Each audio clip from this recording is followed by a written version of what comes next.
en direct des courses. Avec la Fédération Anjoumen Centre-Ouest et Oxygène Radio. Allez, on se retrouve à l'issue du prix Mouette et Chandon. La première course vient de donner son verdict. C'est le numéro 8, Kingstead, qui s'impose. Kingstead qui devance le numéro 7, Chronos de Brion. Troisième, le numéro 4. Quatrième, le numéro 10, Knockando. Cinquième, le 14, Kirche des Prés. Sixième, le 6. Et septième, le numéro 12, Kayak Gemma. Voilà pour l'arrivée de cette première course. C'est l'occasion pour nous d'accueillir de nouveaux invités, puisqu'on accueille le lauréat de cette épreuve, Arnaud Chavat, avec également Arnaud Jacquinet. On va commencer tout de suite avec Arnaud, parce qu'il a pas mal de travail. Félicitations pour cette victoire. C'est un cheval qui vient d'arriver dans vos box, qui doit vous laisser une très belle impression aujourd'hui. Oui, effectivement, il est arrivé début septembre. Et déjà, il travaillait très bien à la maison, donc on était assez confiants, mais ça faisait quand même 3 mois qu'on n'avait pas couru, et c'est toujours délicat à aborder ce genre d'épreuve, mais le cheval a répondu présent. Ouais, c'est vrai qu'il était bon, puisqu'il a prolongé son effort pour finir. Oui, très bien, sur une course très peu rythmée, devant les tribunes on était très lent, c'était très dur de venir là, donc j'ai préféré rester calme. Et en face, pas très heureux au moment où je m'annonce, j'ai perdu pas mal de temps aussi, et donc il a dû prolonger très bien sur des chevaux qui avaient encore des ressources, donc on est content. Vous avez également pas mal de travail aujourd'hui. Qu'est-ce que vous pensez de vos différents partants ? Ben là, dans la prochaine, on a Little Strawberry avec un bon parcours. Elle devrait être dans les 3, je pense. Après, Jewel de Banville à 25 mètres, c'est que sa deuxième course. On prépare en vue du meeting. Il est plaqué. Il peut bien finir. On ne va pas l'empêcher, mais ce n'est pas une priorité. Ensuite, Caléo du Bélé en tête, j'aime beaucoup. S'il répète sa course il y a 10 jours à Vincennes, je vois une bonne chance. D'accord. Karina Steele n'est pas prête. Elle sera ferrée, il faut juste la regarder. Et Karina Josselin, dans la dernière, c'est une jument qui travaille bien, ses dernières courses sont pas bonnes, mais elle peut se racheter. On a remis les fers parce que je pense que c'était une erreur de la plaquer. Et donc à voir sur son réel niveau, elle est capable de bien se classer. Je voulais parler un petit peu de vous, de l'écurie. Parlez-nous un petit peu de votre installation, hein, puisque ça fait peu de temps que vous êtes, enfin maintenant un petit peu plus, mais que vous êtes rendu en Mayenne. Parlez-nous un petit peu justement de ce qui s'est passé au sein de l'écurie familiale, parce que vous travaillez donc avec votre papa. Oui, exactement. On est associé avec mon père. On a acheté en Mayenne ici en 2015, donc ça va faire bientôt 10 ans qu'on a intégré la région. Il y a notre beau-frère aussi qui travaille avec nous. On a une dizaine de salariés et on a une soixantaine de chevaux à courir, plus les poulains. Ça fait 80-90 chevaux entraînés presque en permanence. Donc il y a de l'occupation. Vous avez quand même une réussite terrible depuis quelques années. 2023, 58 victoires. Cette année, déjà 76, 26% de réussite à la gagne. 26% de réussite. Est-ce que vous vous rendez compte des chiffres que vous affichez là depuis quelques temps ? Oui, on est conscient que c'est très très bien ce qu'on fait. Il faut qu'on continue, il faut persévérer, il faut avoir des bons chevaux aussi. Et puis ça rejoint un petit peu aussi notre façon de faire, de cibler beaucoup les engagements, essayer de courir à bon escient. Donc on est récompensé, mais bon, c'est des statistiques très dures à faire et pour les maintenir, faut être là. Quel a été le déclic selon vous pour qu'il y ait une telle progression ? Le déclic, déjà quand vous changez d'établissement ou changez de piste, de région, il faut tout comprendre. Vous avez un temps d'adaptation, vous ne pouvez pas faire autrement. Ensuite, on a eu la chance de tomber sur quelques bons chevaux qui nous ont ramené d'autres bons chevaux. Après, ça fait boule de neige.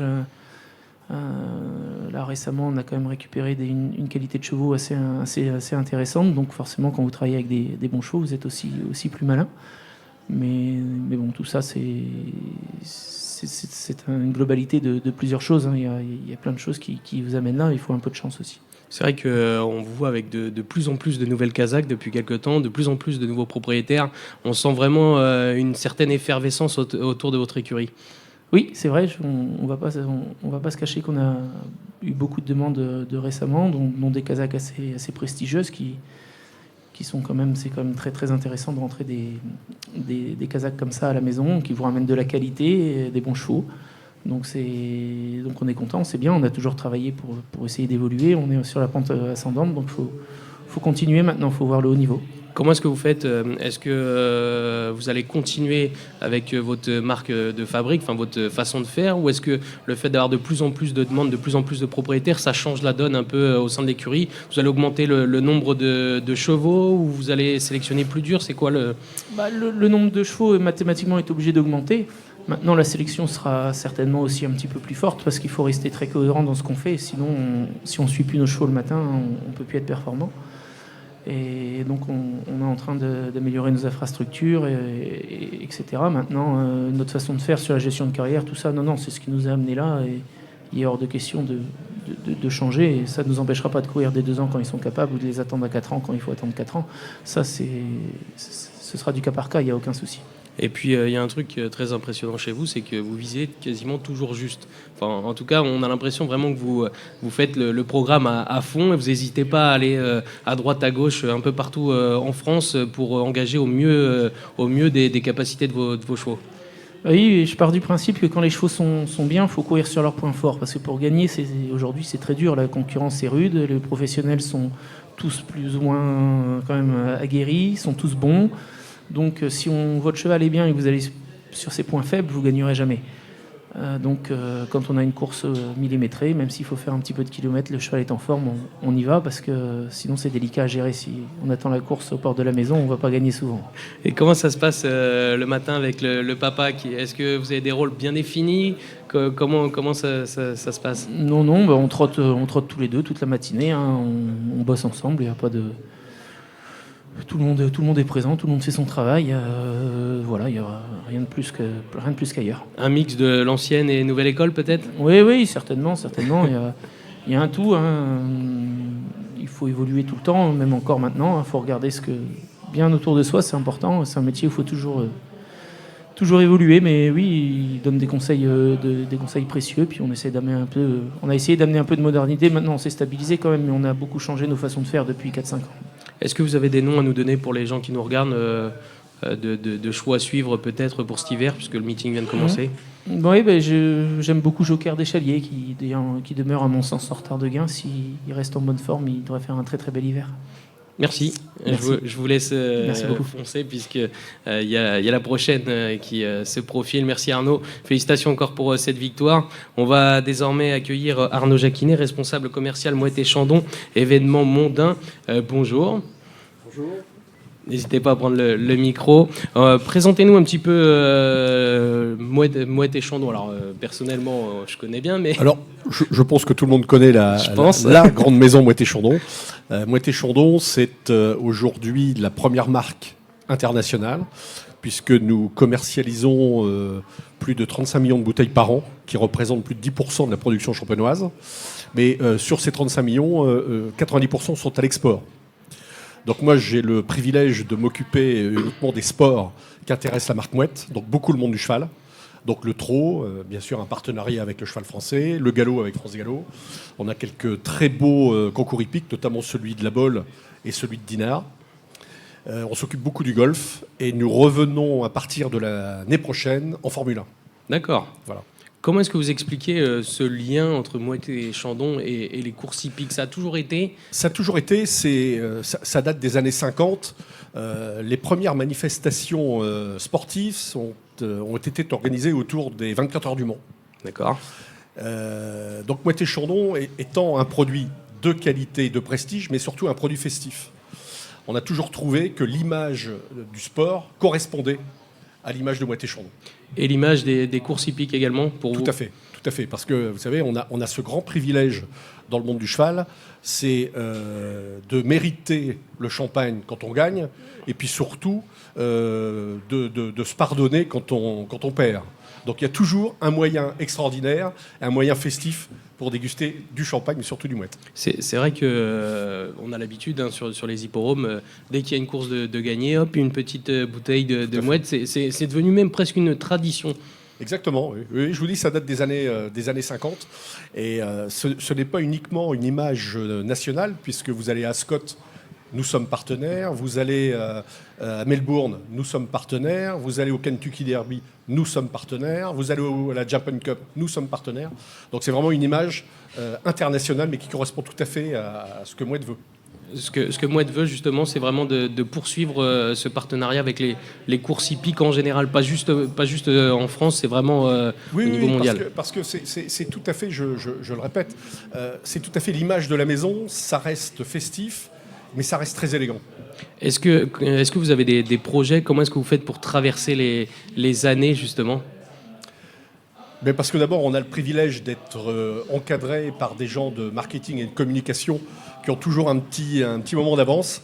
Donc nous sommes là justement pour essayer de mettre en place ce que la maison nous demande. Donc, vous savez, quand on représente un produit aussi sympathique, aussi festif, c'est pas très compliqué. C'était important pour vous d'être présent sur l'hippodrome de Laval lors d'une telle journée? Ah oui. D'abord parce que j'ai beaucoup d'amitié pour le président Dreux. On se connaît depuis très longtemps. C'est bon signe, ça veut dire qu'il a ouvert pas mal de bouteilles. Oui, mais là, je le vois, il est sur ma droite, là, vous voyez.